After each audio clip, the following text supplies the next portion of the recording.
Throughout the month of May, Platinum Games started dishing out complimentary Steam keys to all physical backers, such as me, so we could play the game The Wonderful 101 the same time as digital reward tier backers.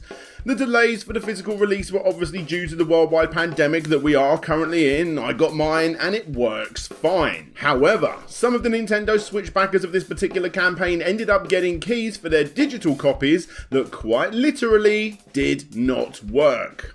We have identified the cause of the error situation with the Wonderful 101 remastered Nintendo Switch codes going out to backers of the Kickstarter and are working to get the codes out properly. We apologise for the inconvenience. According to the comments, it looks like this has been mostly resolved, with hardcore fans of the project stepping in to answer as many questions as possible. And besides this tiny delay, this release has so far gone ahead without any hiccups. It was an incredibly niche title that scored pretty averagely back in the day, but now, with this updated version, it looks to be an incredibly niche title with a very average score. The game is very similar to what came before it, and there's hardly any upgrades at all. Don't get me wrong, they are here, but they are hardly noticeable for anybody that hasn't played the original Wii U game very recently. Still, not bad for $2 million, right? Keeping with the Nintendo Switch, on May the 4th, Lab Zero Games, who were originally responsible for SKULLGIRLS, finally had their second IndieGoGo game, INDIVISIBLE, released on the system.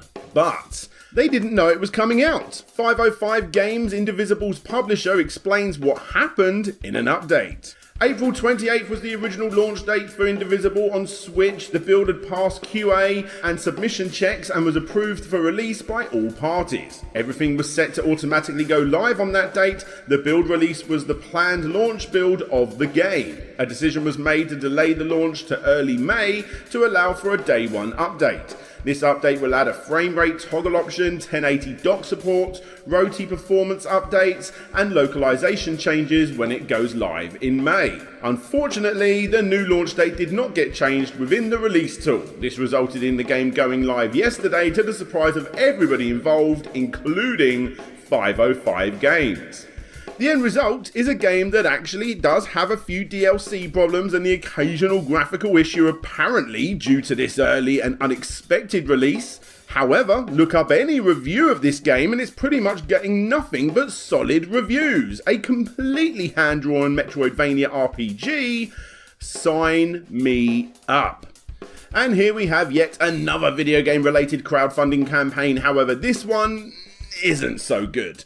No Pain, No Game, a real 3D PvP is a Kickstarter that simply isn't going to get made. The campaign is a complete mess, with the actual gameplay footage being shown in the body of the page underneath an 8-minute rambling by its creator explaining how all one-on-one fighters are crap.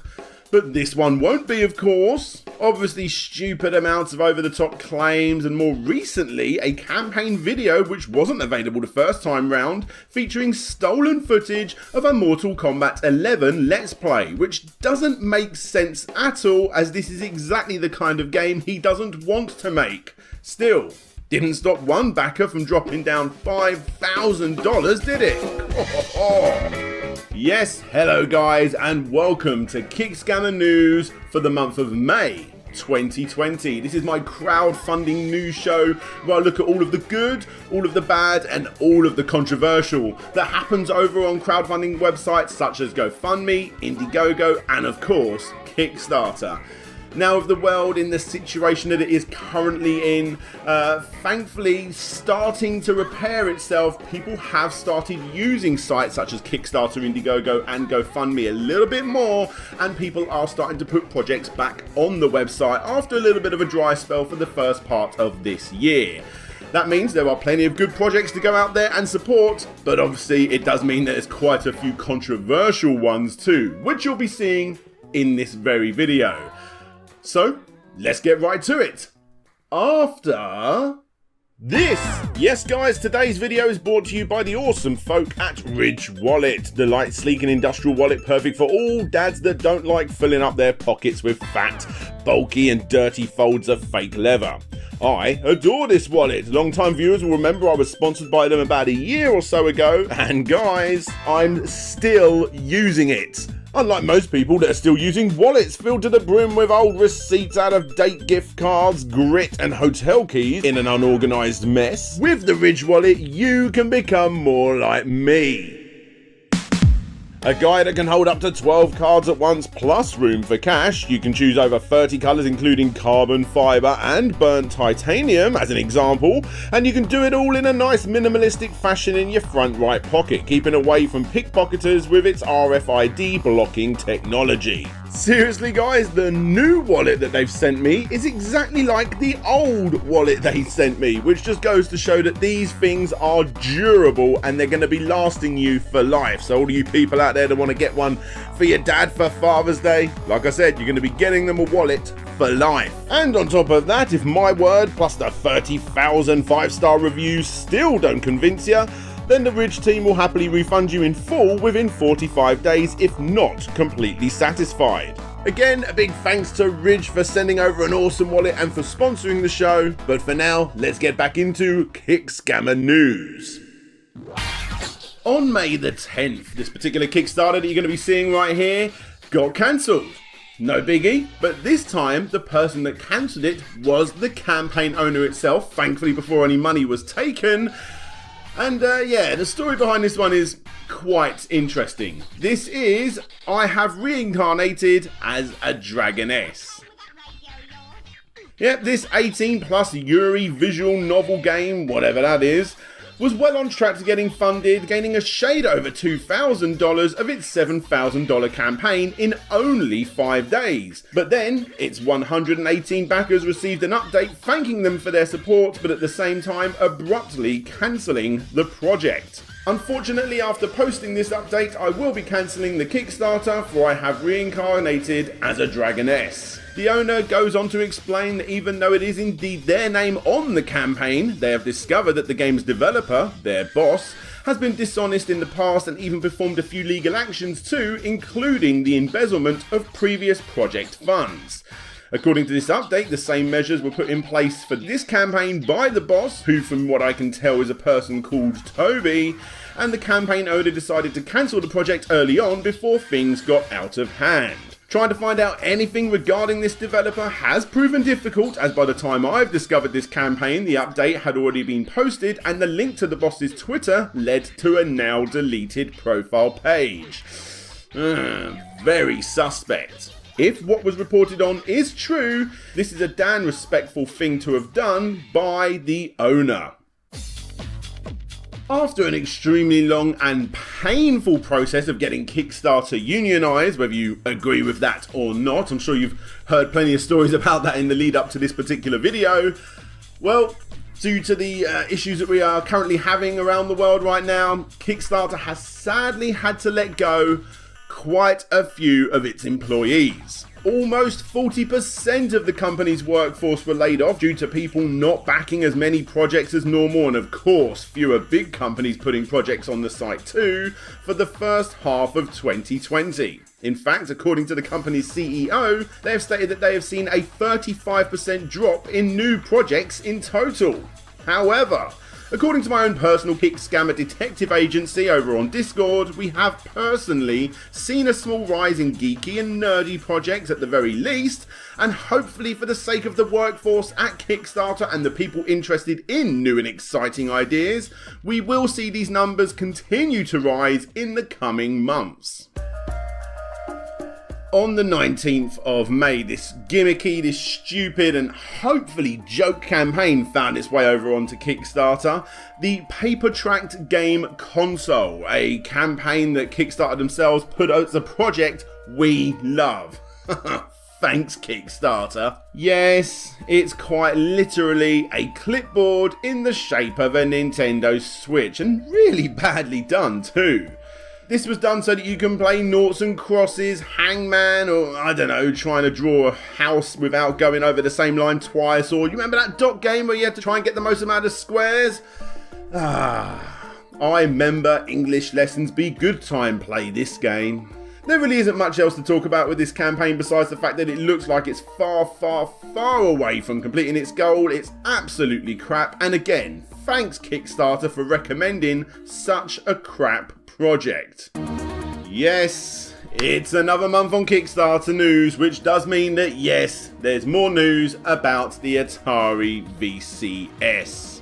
It really does pain me to bring up this system and the company behind it every single month, but they constantly struggle, it seems, to do the right thing. And to follow up with Atari's upcoming casino leg of the company, they've decided to fall even further down the cryptocurrency rabbit hole by teaming up with Litecoin to help kick off their new Atari token cryptocurrency, which apparently can be used to actually buy the, I'm sure it will get released one day, Atari VCS crowdfunded console.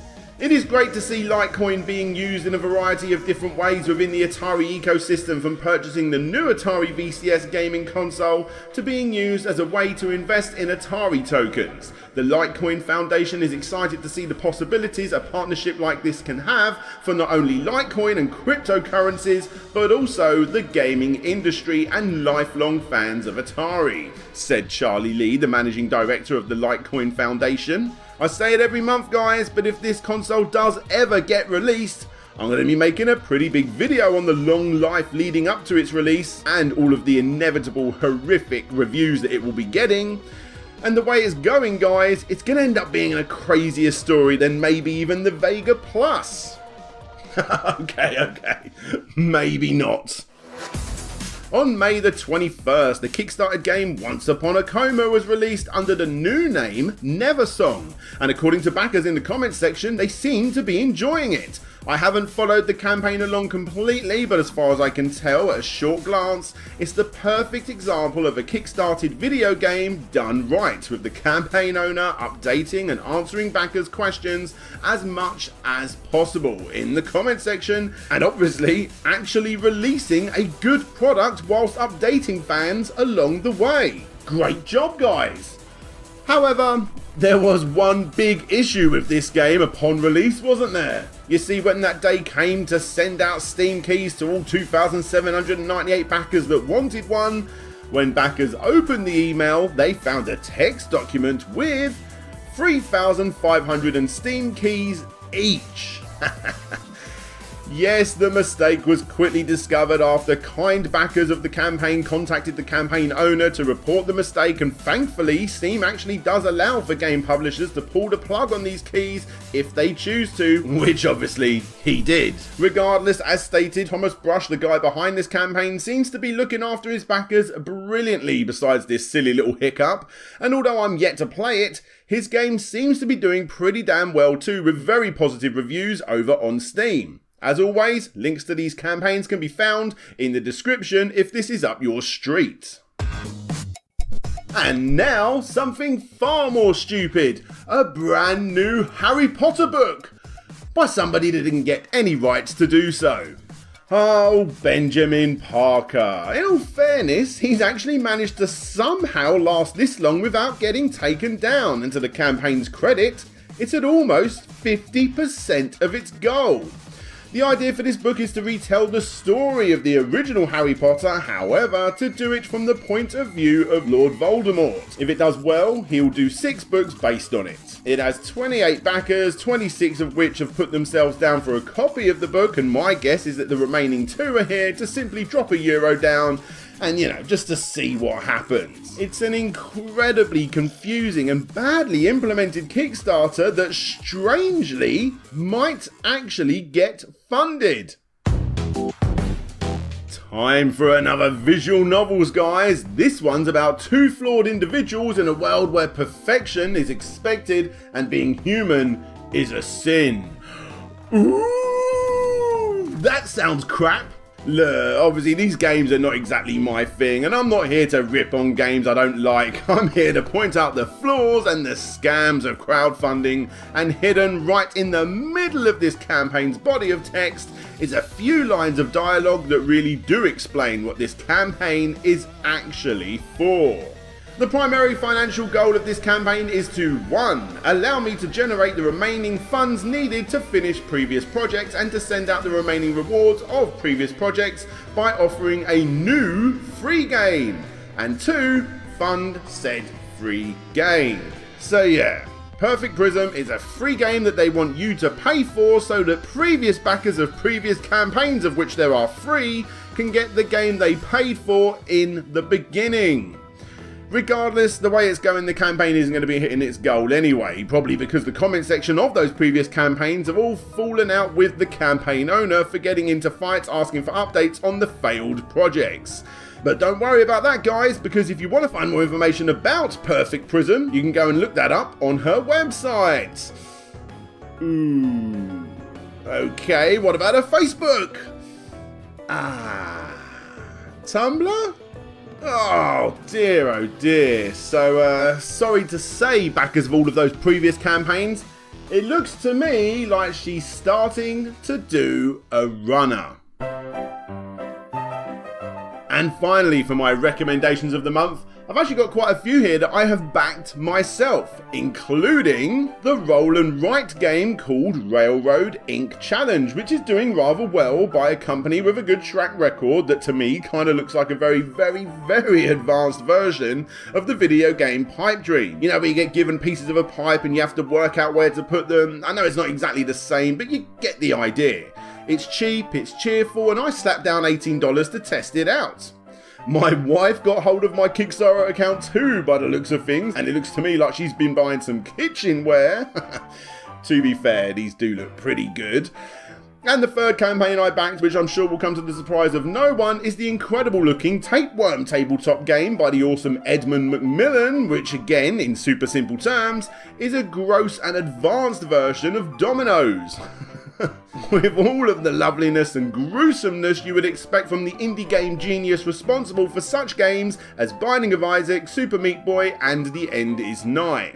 Sadly, I wasn't able to get this video out before the campaign finished, but that's okay, as it's pulled in a shade over $1 million, and if you're interested, you can still pre-order the game for only $15 from the page itself. And finally, I do have one more campaign I want to show off to you guys, which is going very strong, and that's the Fusion 2021 Annual. This couldn't be more up my street. An end of the year annual based on the bi-monthly Fusion magazine that focuses on retro, current gen, indie, tabletop toys, something nice and nerdy for all of us super nice and nerdy folk.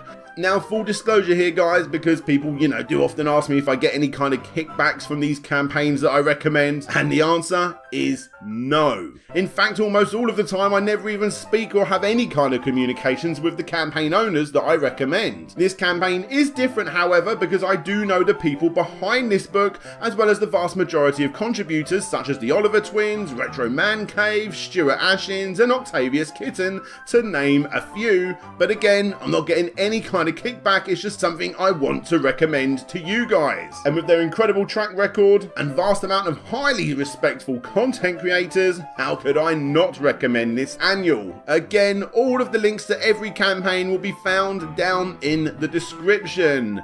And guys, that was Kickscammer news for the month of May 2020. A massive shout out goes out to my Kickscammer detective agency over on Discord. You'll be able to join that yourself by clicking those links below. If you want to become a Patreon or YouTube member and see exclusive Kickscammer episodes, those links will be down below too. And really, that's it. So until next time, guys, this is DJ Slope signing out, and hopefully I'll see you all next time.